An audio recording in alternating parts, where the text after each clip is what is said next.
Welcome to Season 2 of Malevolent Autopsy. I'm Queen, and I'm excited to introduce you to the first episode of our new format. You'll hear new segments, guests, and even some episodes where I fly solo, but none of your favorite stuff is going away. I hope you enjoy the new, flexible style as we dissect the ongoing story of Malevolent in real time. I can't wait to grab my scalpel and get started. Thank you to Vol Control for writing this week's episode summary. Arthur chooses to go with the friar through the common room, but as soon as they pass through the hallway into the chambers, that little stinking coward tries to make a run for Arthur's room. He gets what he deserves as Barnabas is lying in wait in Arthur's room and stabs that nincompoop right through his bald head. Arthur makes a run for it and goes down the stairs to find Aaliyah isn't there. After a tense moment, Everard opens the door and admits Arthur into a room with an altar and some good old spooky slabs. Using John's death vision ability, they discover that Langward was murdered by Everard just before Arthur and John are cornered onto a cheeky little trapdoor and sent hurtling into an underground forest, the Goatswood, which is not what it seems, according to Everard. Arthur's shoulder is dislocated, the bag is up in the trees, and John thinks he sees something move. Reset Arthur's shoulder, or wait to see what they can see? The poll for this week was hide and wait versus reset shoulder.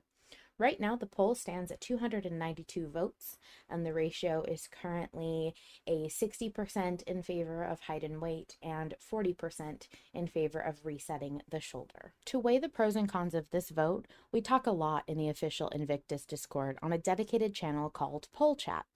Let's go talk to the other patrons on our live stage show to uncover the pros and cons for this week's chapter and have a discussion about the merits of voting. So I want to talk about this vote that we have on our hands. It was a wild chapter, 16 minutes and 7 seconds, and a lot happened. There was a lot of action in a very short amount of time. Yes, Vol Control says so much happened. I tried to summarize it in 3 sentences and it was too powerful. Go-Goat mentions new pitfall for the wiki. Yes, for those of you who don't know, the wiki is completely maintained by fans, and so there's a lot of activity in trying to chronicle and catalog what each chapter adds to the wiki. Speaking of the wiki and the things that this chapter added to it, anxiety for the bag was a big one. A lot of people were freaked out about the fact that we are now separated from our precious inventory. Autumn says Yorick with a bunch of heartbreak emojis. Yes, we're also separated from Yorick, who was in the bag, which is very anxiety inducing for a lot of us. Danny says he will bite and roll and drag his way out of anything. Yeah, I think people are very hopeful that maybe Yorick will actually do something. That would be cool. Go-Goat says, Master, your shoulder, it is dislocated. The little nerd emoji, which I love. Very, very Yorick. Autumn says the friar's head had the perfect bald spot target. Go-Goat says spooky scary slabs send shivers down your spine, and Fish says right in the tonsure. Seer of Time adds, can I just say I love how we got another death vision, and I love even more that Arthur is aware John disliked said visions and apologized. That was great. I did appreciate that. Ink says, how hard could it be to reset a shoulder? Yeah, I've never had a bone broken or dislocated or any of that, so I genuinely have no idea what it's like to do the whole I'm gonna pop my shoulder back in thing. I know in the commentaries, Harlan has said that is a very cool trope that he really enjoys, which I think is fun, and that's kind of part of why I'm currently voting to reset the shoulder. That as part of my decision is definitely impacted by his talk of the whole protagonist resets a shoulder coolly in the moment and like keeps moving forward sort of thing. Fish says it is pretty painful regardless. Yeah, I assume this is a pretty painful thing to do, but Jellybean says rule of cool, which does remind me of what Scotty said in the poll chat pretty much right when the chapter dropped. Rule of cool is something that Harlan is really fond of sticking to, and I think it's fun. I think it's why Malevolent can be so exciting. You really don't have to think too hard about it. If it's cool, it just happens. It doesn't need to make a whole lot of sense. So I don't know. That does kind of put me further in the camp for resetting the shoulder, because it doesn't have to be realistic in order to happen. Ball Control says Rebecca posted a really funny wrestling match where one of the wrestlers got her shoulder dislocated and fought with it dislocated before getting knocked into something that relocates it. Oh my God. Go-Goat responded with a meme that is Timmy Turner kneeling on a bed that says, "Please God, let this happen because it would be so fucking funny." It would be hilarious. I would love that. Go-Goat says, "I'm worried that his shoulder dislocating will become more common because 2 dislocations in a fairly short time would mess up the joint pretty bad." Yeah, maybe. Or also maybe not, because Arthur, like, if you look through all of his injuries on the wiki, for example, should not be alive. This man, I know he already died once, he should not still be here. Faye says the thing is that Harlan does not generally take into account long-term effects of injuries. Yeah, because after a while, as a writer, and this is something I can personally attest to, you forget. You can't keep track of all your characters' injuries, especially in horror. That must be really difficult. I'm not saying you shouldn't. I'm just saying that it's a style choice, right? Do we remember every nick and scrape and cut that Arthur got? Are we going to keep track of all that? In Malevolent, unless it's really, really significant, I doubt that you need to keep track of it. Like, for example, the wooden pinky. That is so significant that it would be silly to forget about it. But I know for sure that Arthur's gotten hurt in other ways, and we just haven't had to deal with it for very long. And it doesn't get addressed as far as like how it healed, when it healed, how all of that's going. If anything got infected, I mean, I find it really hard to believe that Arthur's been through so much and has had none of his crazy wounds infected. Ball Control says, "Makes me think of how Graham mentioned the trees moving and Arthur just missing it while trying to use it to relocate his shoulder," which I added to that, he'll just relocate it by hitting the ground. Yeah. Yeah, Go-Goat, unless it's for art references, I think people generally struggle to keep track of injuries in most media that isn't visual, like books and podcasts. Vol says, "I mean, he got grazed by a shotgun by the butcher and we glazed right over that." Yeah. Autumn says, "Everyone should be given a fragment of an eldritch god instead of health insurance. It works for Arthur." Faye says, "Long-term effects, or at least slightly longer-term effects, only exist when it makes for cool story beat." And I like that. So let's get into, I'm gonna bring up some specific points from the actual poll chat. A lot of people were talking about the fact that we've already made a racket, so hiding might not really help us in any way because we fell down through these trees, and that, I mean, not only did we already touch the trees, but also we've already made a lot of sound, and the lighter clicking on and off and things like that. If we were trying to be stealthy, that shit's already out the window. The other thing that we saw in poll chat was definitely stuff about John's intuition, and when we didn't listen to John regarding the zombie prince, it didn't go very well, because that option was about waiting and seeing what the prince would do versus just taking action and trying to kill it. We didn't realize that John had withheld some information from us that he didn't realize was going to be relevant, and that backfired. So the other thing to keep in mind, I think, is John may not have given us all of the details before the chapter ended, and I don't think that's likely, but it is something to consider if you're considering like what John may or may not know and how that impacts your vote. There was also some talk about, of course, Yorick being in the bag and how he could potentially move himself out of there on his own, so we won't necessarily have to give up the bag. And I also pointed out myself that there was a particular element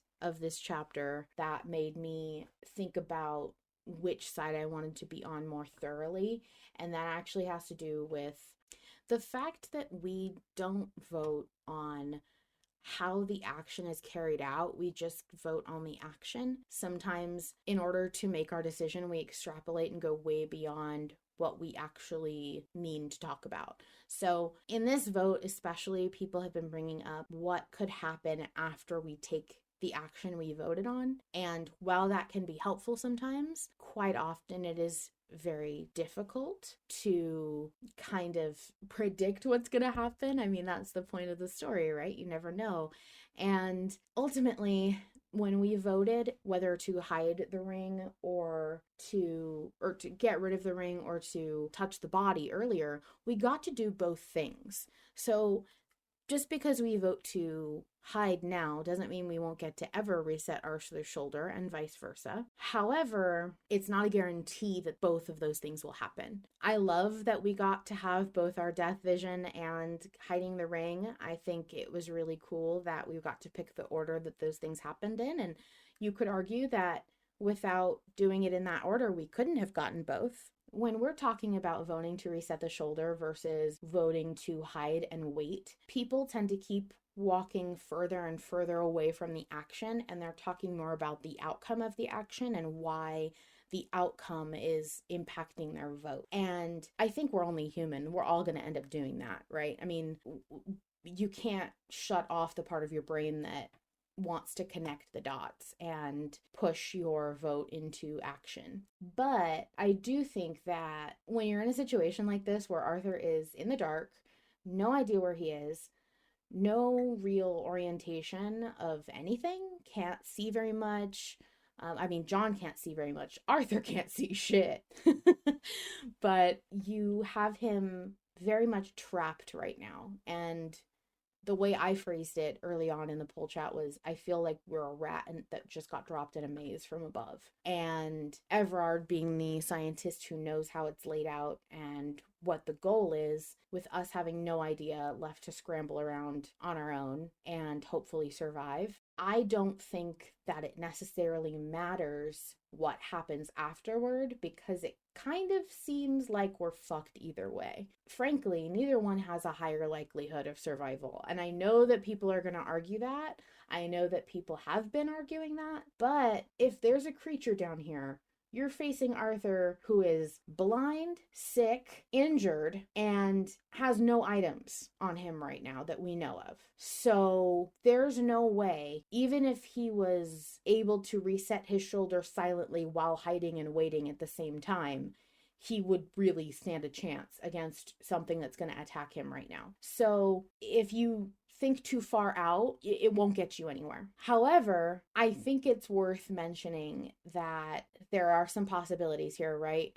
You have John, who might be hallucinating. He says the light from the lighter doesn't touch the trees, but then he sees something moving beyond the trees, which is something that Fish pointed out very early on. And I will read an excerpt from one of Fish's longer posts in Slow Poll. He said, because of these contradictions, I think that John might be hallucinating. You know who deals in illusions? Yidra, aka Mother Darkness. Everard referred to these trees as motherless, assumedly because they're from the Goatswood, which is an area Shub's power infused. But without Shub existing in this timeline, I wonder if Yidra may now be the entity that took her place, the new mother of the motherless Goatswood. And if that's the case, I don't think I trust John's intuition after all. The other thing that's uncertain is just how much Arthur actually has on him. We know that the bag is in the tree, and Arthur himself says that he doesn't have anything. However, if Arthur was carrying anything on him outside of the bag, like a dagger or a rapier or anything else, that should technically still be with him. Inventory tends to be like injuries in Malevolent, where if it doesn't serve to be there, it probably won't be. Inventory is what serves the story, is what Vol Control says. We have some reason to believe that inventory is only available when it needs to be, and we don't really know when it needs to be available.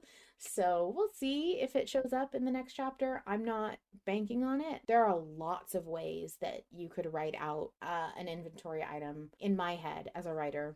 If I needed Arthur to not have anything on him, I would say that when he fell through the trees, he hit so many fucking branches on the way down that shit just started flying off of him. Like, if the rapier wasn't super secure, then it's gone. Sorry. It's laying somewhere 300 feet away. Or it got stuck in a branch, or it broke. I don't know. Like, I doubt that's super possible, but if I'm a writer and I want to put you in a situation, with a capital S, yeah, I'd just have you drop it or something and not be able to find it again. It's pretty easy to imagine that something like that would happen. Full Control says items just flying off him like Minecraft inventory when you die.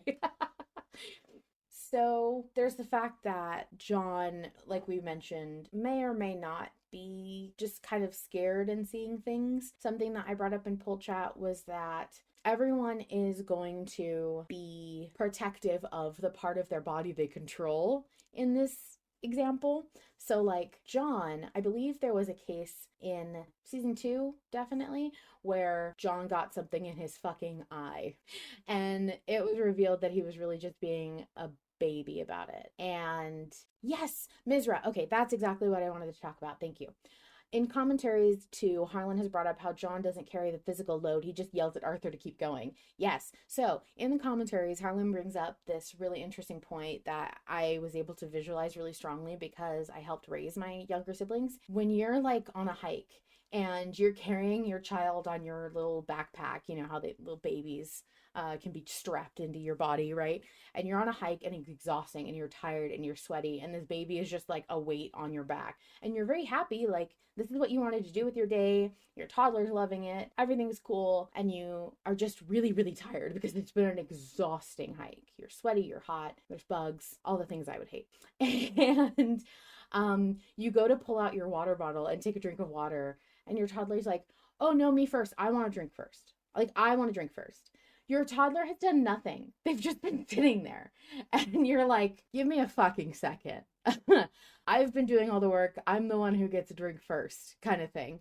And as a parent, that's the struggle that you have, right? And not to say necessarily that John and Arthur have a parent-child relationship, because I don't feel that way, and I don't think Harlan feels that way. But you do have to remember that John doesn't feel when Arthur is hungry. John doesn't feel when he's tired. John doesn't know if he's been injured unless he can physically see it, or he controls that part of his arm or hand or foot, right? John doesn't prioritize immediately the things that don't impact Arthur's sight, because they don't impact John.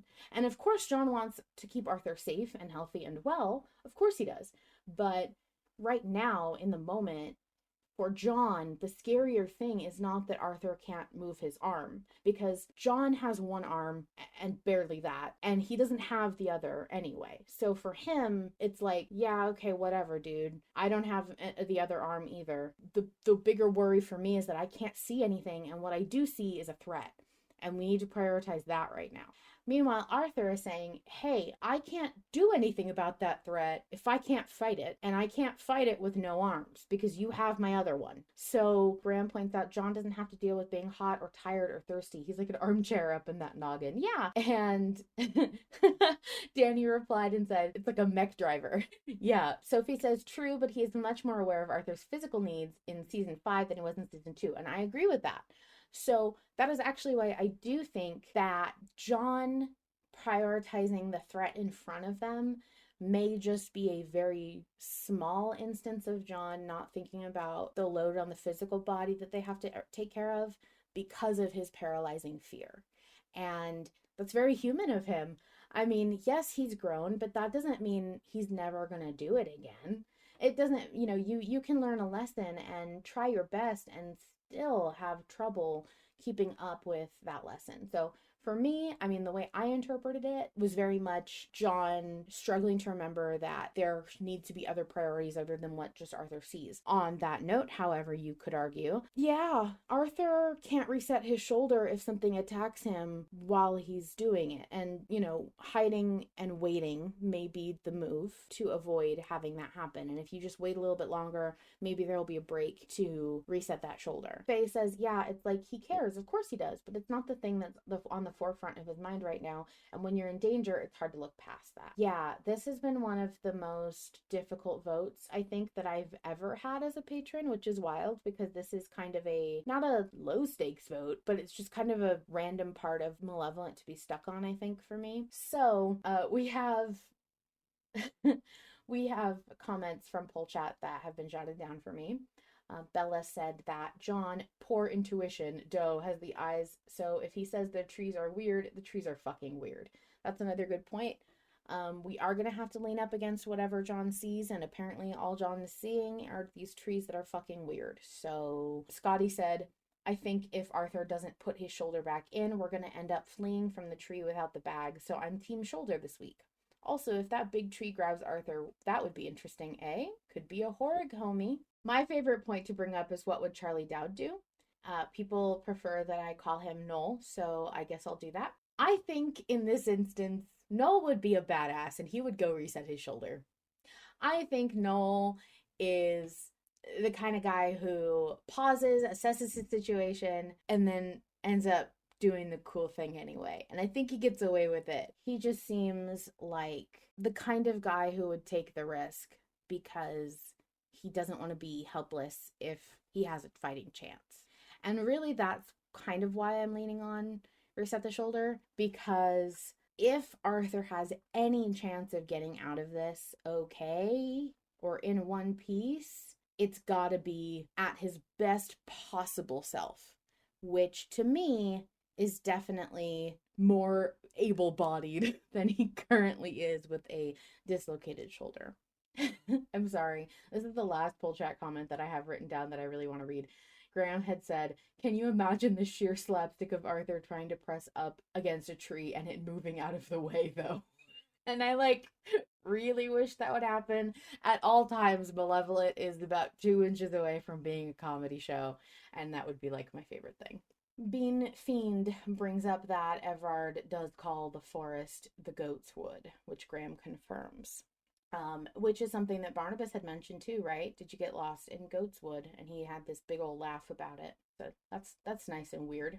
I like that seed planted and set up for us to now explore. I want to have the last few minutes of this show dedicated to making a little list with you guys. Let's make a pros and cons list. Everybody in the chat who has a good reason that we should hide and wait. I don't want to hear arguments yet. I just want to see people who have good reasons that we should hide and wait.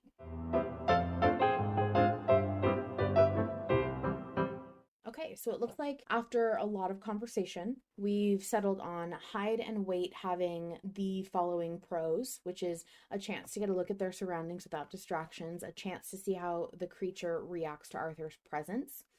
John's got the eyes and is not Horrig sick, so that's a bonus probably. Maybe we should trust him a little bit more.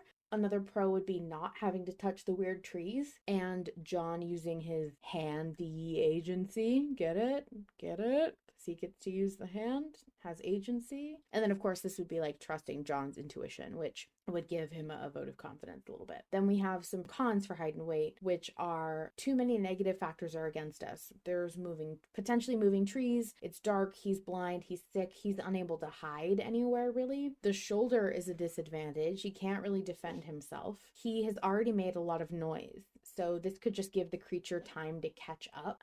We might miss a chance to get the bag if he can't climb with a messed up shoulder, and he's wasting time. We probably won't be back here if we escape. As far as resetting the shoulder pros, we have a better ability to protect himself if his shoulder is in working order, better chance to retrieve the bag if both shoulders work. I might not use the trees to do this at all, although those are Arthur's intentions as of the chapter closing. The other pro that I didn't put on the spreadsheet is that Noel would probably reset his shoulder. Arthur is too ill to climb even with a working shoulder. It's one of the cons for resetting the shoulder. Might be dark young, in which case we're fucked, as Fish so eloquently put it. Arthur will probably be loud when he resets his shoulder, which would draw attention to his location even more. And having to lean up against the tree to reset the shoulder briefly puts Arthur and John in a very vulnerable position. So there are some meta arguments for these things, which are that, for example, people just really like the soundscaping of having to have Arthur's shoulder reset. People are also really into the idea of a creepy monster soundscaping that we might not get if we reset the shoulder too quickly. Or you could say the same thing about hide and wait. Maybe it'll be we miss out on some violent soundscaping that people would like. So meta reasons to vote are plentiful. There's also one that I didn't put put on here because again, it's a little bit meta, and I try not to include meta like opinions too heavily in things that I list out on documents and stuff. But Harlan has mentioned that he does really like the trope of shoulder resetting, so it might be beneficial for us to vote in a way that he would have the most fun with. And I think the soundscaping for that would be more exciting than Hide and Wait. Traditionally, we're a very action oriented podcast that really likes to be moving and constantly going. So hiding and waiting doesn't really fall in line with that pattern.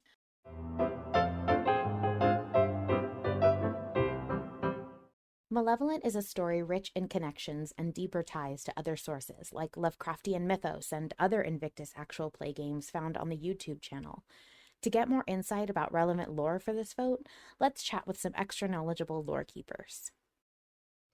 Hello, my name is Graham, and my pronouns are he, him.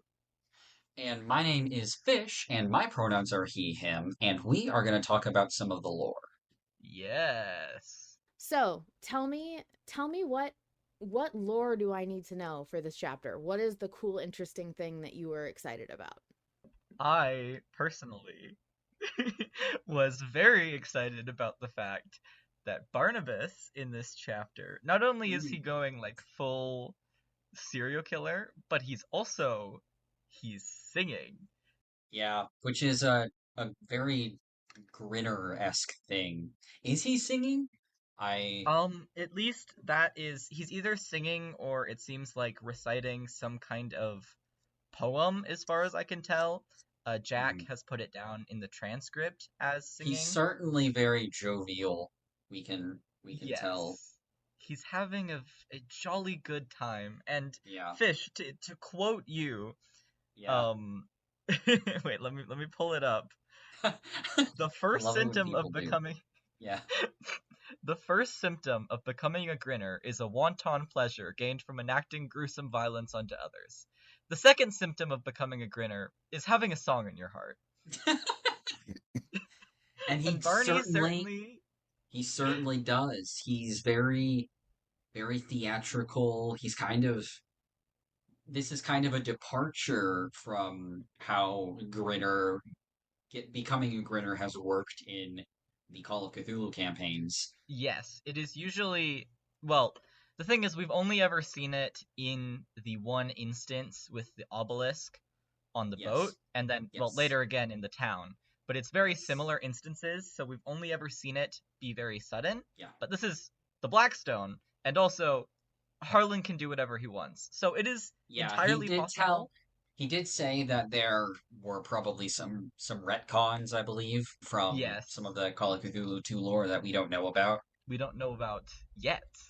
We don't know about yet, so I'm pretty solid in thinking that Grinners might as well have been confirmed right now, although we don't have the actual the fun face that they do, or at least John didn't describe that. I am not. I can't say I'm 100% certain that Barnabas is or has been becoming a grinner, but it Yeah. is like a strong. I have a strong gut feeling about it, and I think there is evidence for it. Although it's also possible Oh, that he's absolutely. just batshit insane. I think he might be both. I mean, he's consistently been the one. He's been the one that seems to be the most touched, I'll say, when he Yes. describes seeing through the cracks, and the most who has been affected in that way by what he's seen. And the thing about becoming a grinner that at least in Call of Cthulhu Game 2, Yeah. it is people who have been touched in that way and who have taken sanity damage to talk about Yeah. game mechanics Yeah. are more susceptible to becoming grinners. Yeah, he's giving pretty heavy sanity hit. Yeah, yeah. But we got his god name drop. Yeah, complete fucking surprise. Goddamn Nyogtha, the thing that shall not be or should not be. And I think the only thing I really added is that it's kind of like Gloon is another very minor Cthulhu mythos deity or creature, which I'm kind of finding really fun in this arc. We're seeing so many lesser known names pop up, which is pretty cool.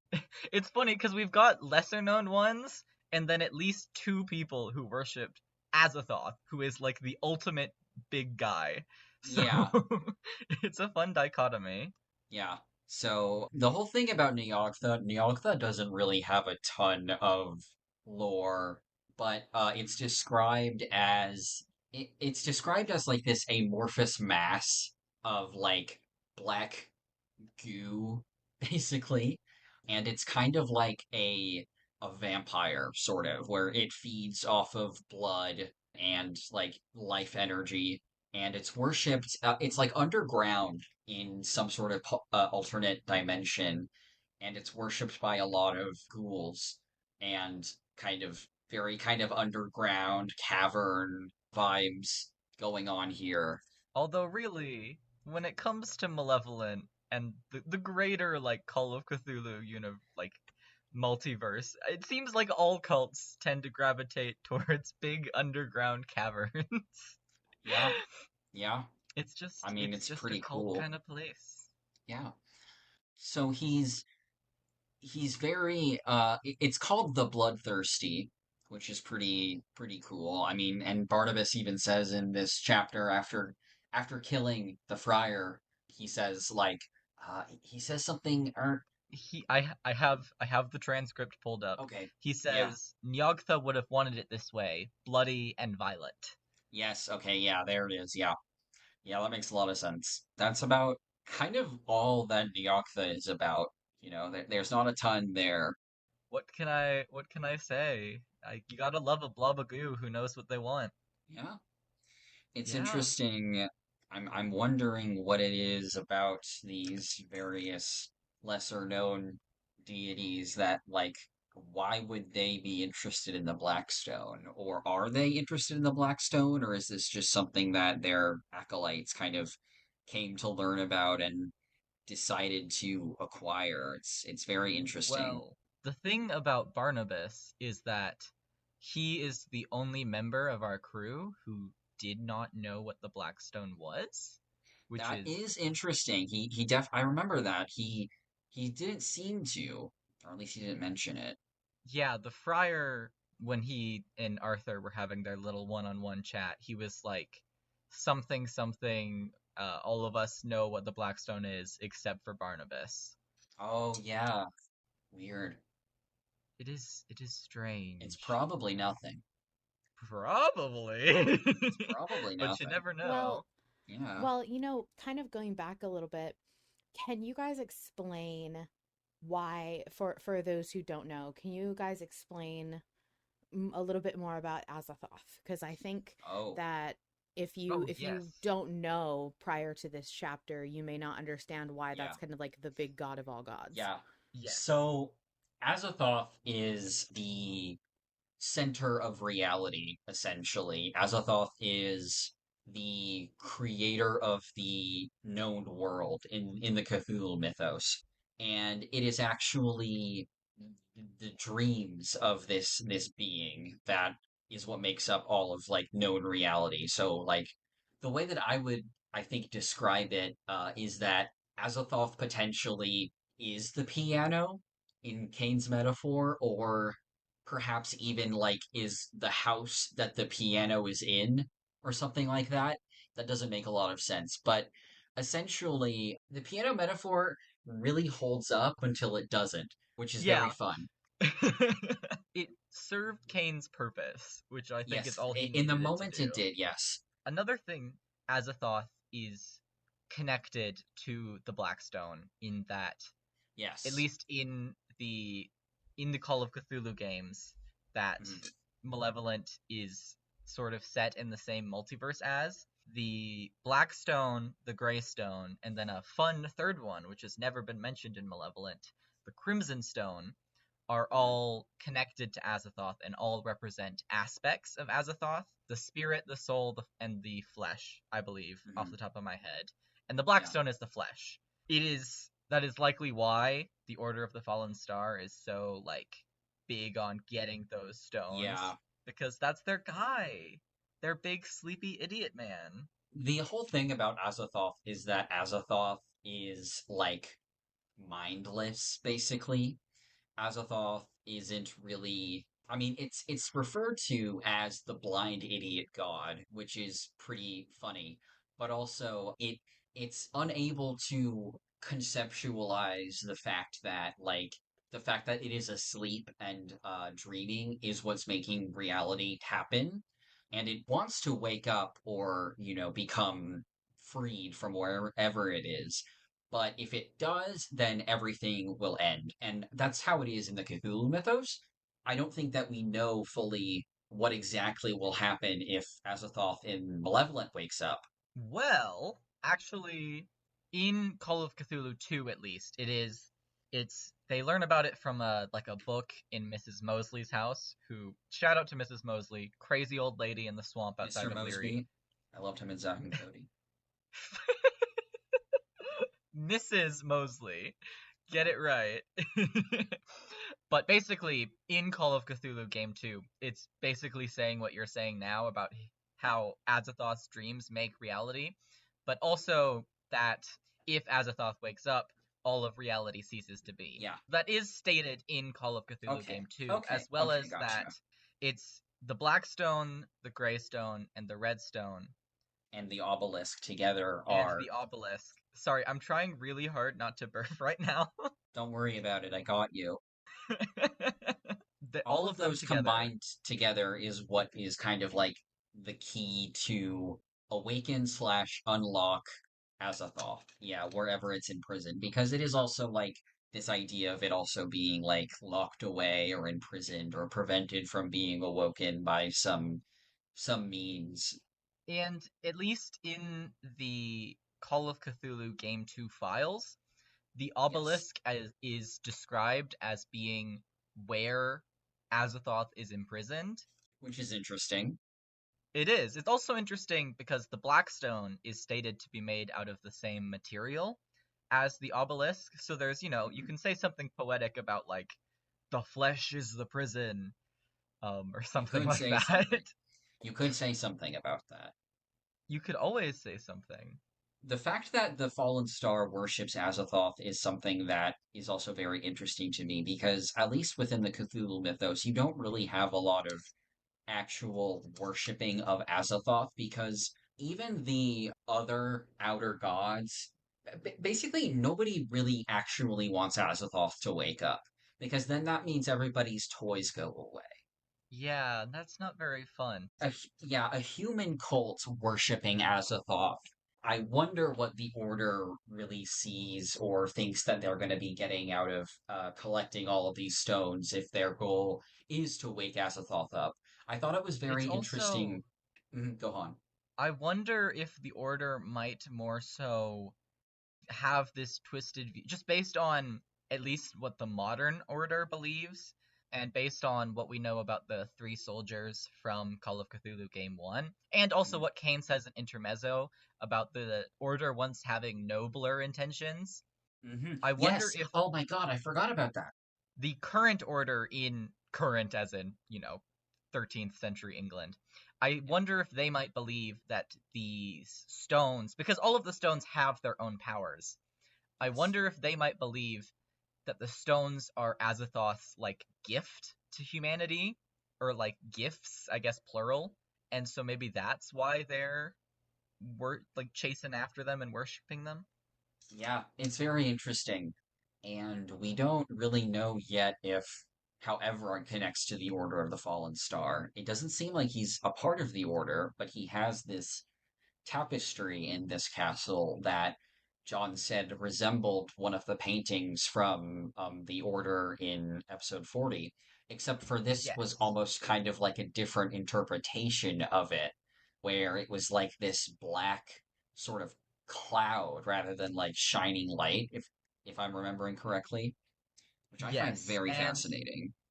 the friar also asserts that clearly Everard's family must have worshipped Azathoth, but it is interesting that Everard himself, at least from what we've seen, doesn't Mhm. quite seem like your typical cultist. He doesn't talk about his father very fondly. No, So, that's always been something that I've been interested about. He's almost speaking about his father kind of with this contempt. So really, it's not really certain what it is he's. gaining out of having the Blackstone within his possession. He doesn't seem like he wants to give it to the Order. So it's curious as to what he's really kind of after. I am definitely interested to hear more about his plan and about his Yeah, general like worldview. Although it is kind of funny because we did get to see him again in this chapter, but we didn't exactly do a whole lot of talking. which is Um, honestly kind of Arthur's fault. yeah, I kind of hate that Arthur, bitch sometimes. we got dropped. He did get Everard dropped. very. He did fall down.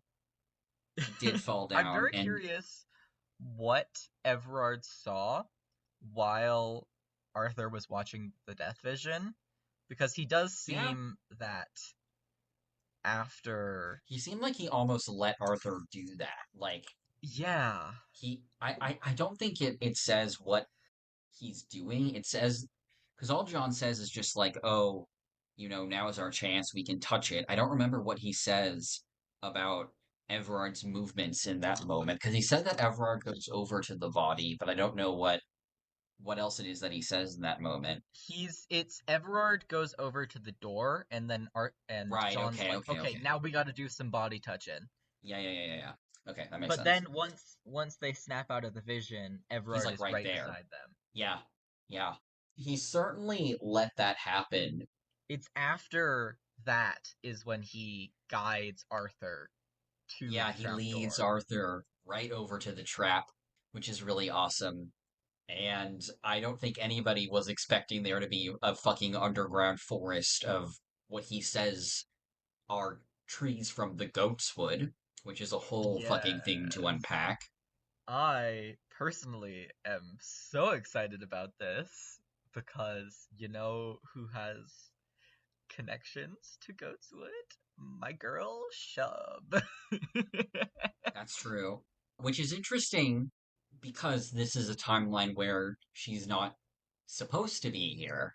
I mean, the way that Kane made it sound to me, what I was envisioning was like every and anything that was ever associated with her was also gone, So anything that places that like held her power, books or anything that, were used for her or like I don't know. It seemed it's strange to me to imagine the goatswood trees still having a connection to Shub here.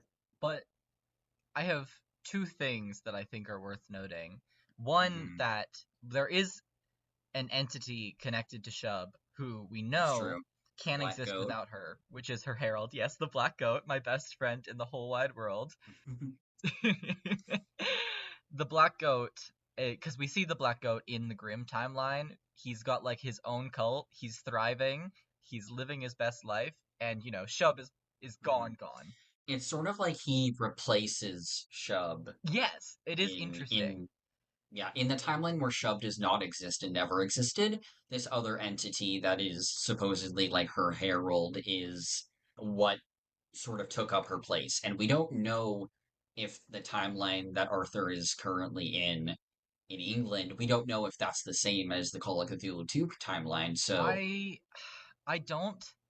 I did originally think it is, but after everything with the Franklin reveal makes me think it's probably not the Call of Cthulhu 2 timeline. But honestly, who knows? But, well, first of all, I am a little bit hoping we're going to see the Black Goat in this forest, although I think it's unlikely. But the number two thing that I wanted to bring up is that Everard does specifically describe the trees as motherless, which does immediately make my brain go to Dark Young. that was pretty awesome, describing them as motherless. And it's interesting because we have another entity that is relevant that is called Mother. We have Mother Darkness, and however Yes. she fits into this is very interesting. And what I found very curious is that there's actually a lot of similarities between Shub and Mother Darkness, who is the entity Ydra. They both have this sort of mother kind of aspect of them where they birth or rebirth monstrous beings and creatures.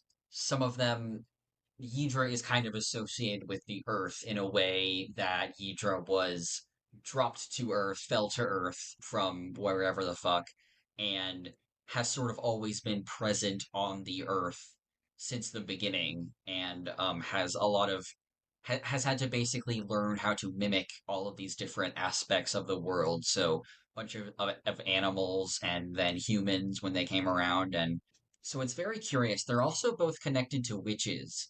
Idra is called the Dream Witch, and Shub, there's a lot of worship of her by witches. So if I had to guess on what or who could have replaced Shub in this timeline, my money would probably be on her.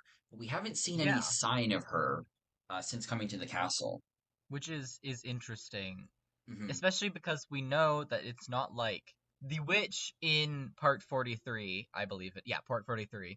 She does mention that she has, taken men from Castle Carringford before, and so it doesn't seem like Mother Darkness is exactly afraid of the castle, but it Yeah, doesn't necessarily seem like she's on the same side as the inhabitants of the castle, but also yeah. right now it seems like the only inhabitants of the castle are Everard and Everard Aaliyah. and two people. Yeah. So, who were all those people that the witch was feeding to her babies? Another crazy conspiracy theory of mine is that both Everard and the man who was in the gibbet are specifically described as dark haired, and we don't Mhm. often get descriptions of hair color, so it could be a coincidence, but it could also not be a coincidence.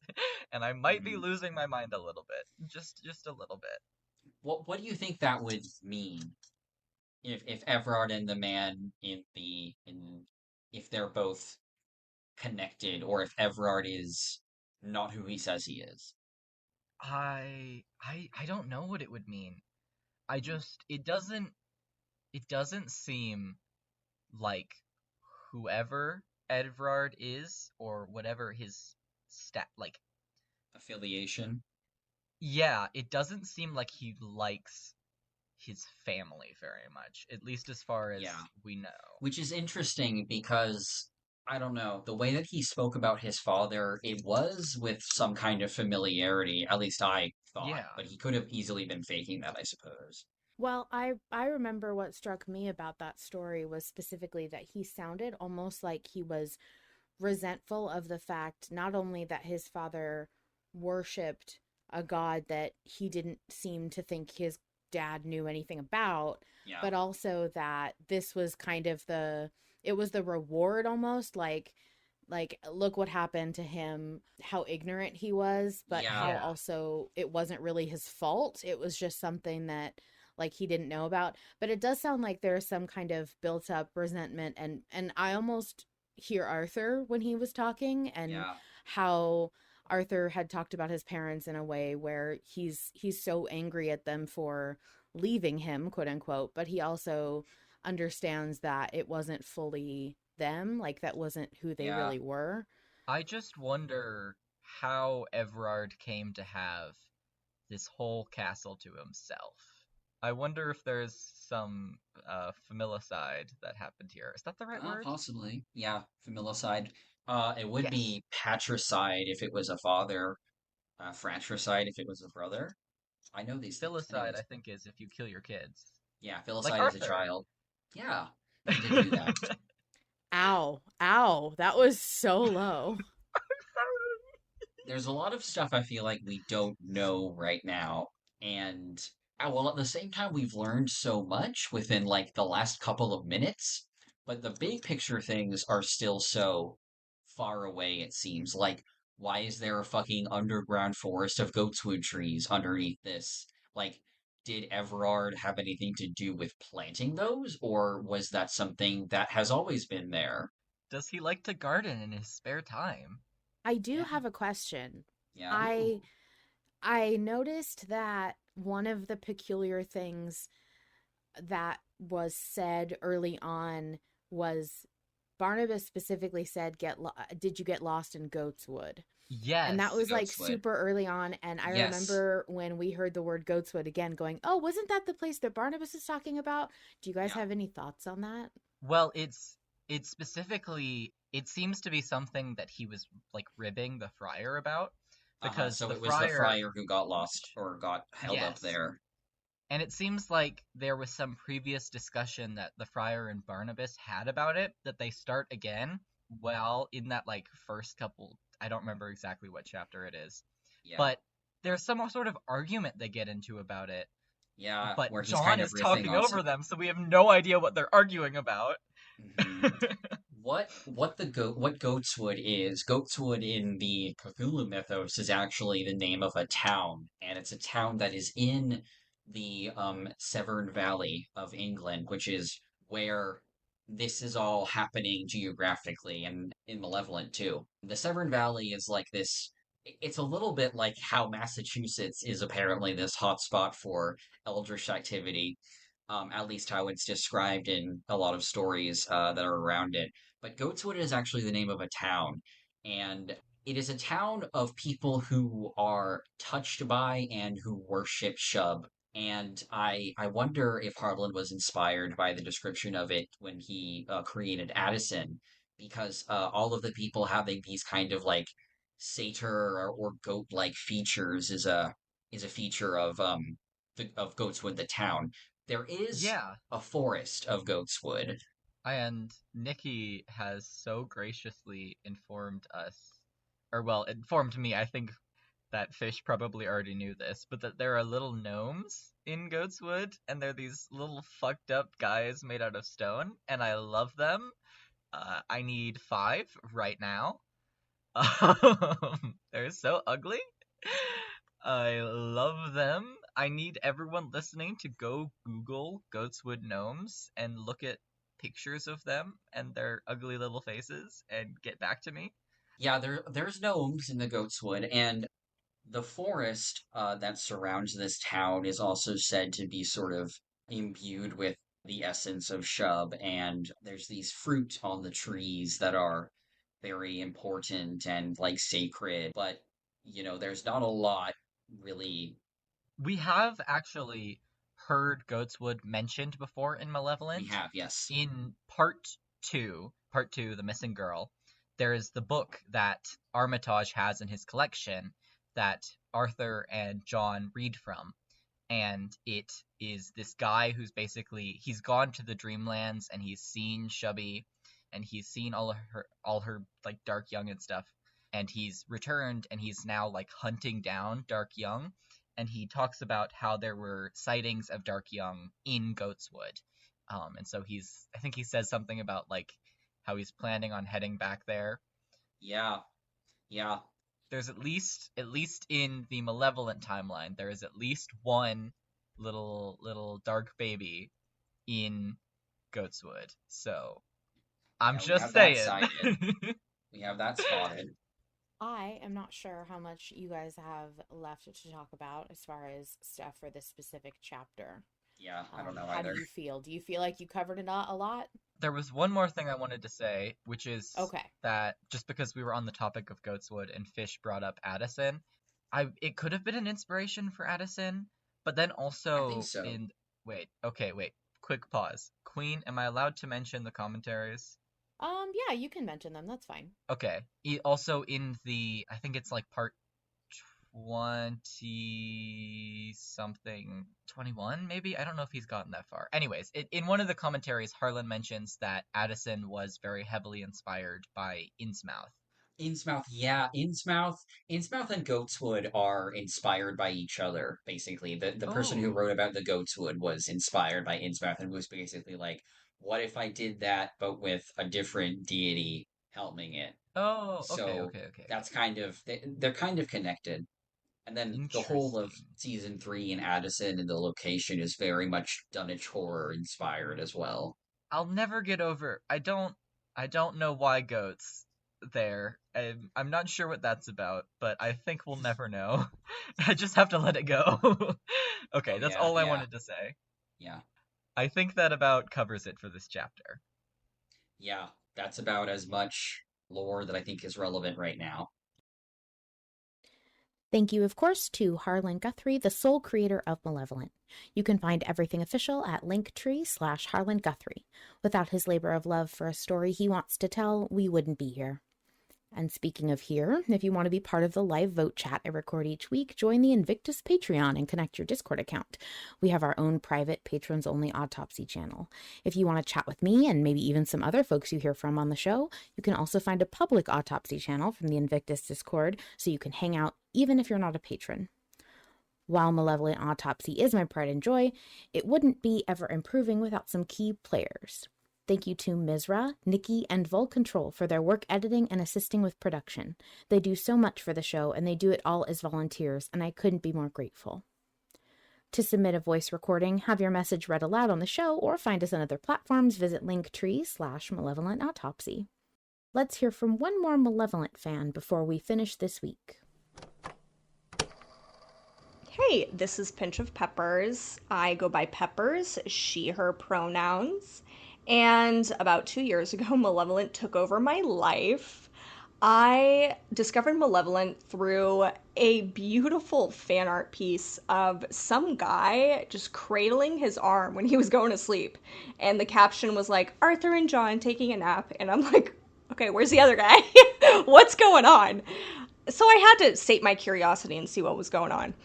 And then my life was ruined after that. I became obsessed with these two girlies. I love them with every fiber of my being, almost as much as they love each other. I think that was really what got me connected to Malevolent, and that's really what got me hooked, is when they started showing love and compassion and adoration towards each other. And especially as someone who is ace, I find it incredibly validating to see the two of them express such intense platonic love. It's something that I yearn to express on the daily of my own personal friends. And through this podcast, I've also met so many incredible people, and I've made so many friends. So I guess it's pretty great. Bye, Queen. Love you. Mwah, mwah, mwah, mwah, mwah. I'm your host, Queen, and I'll see you next week. The horrors persist, but so do we.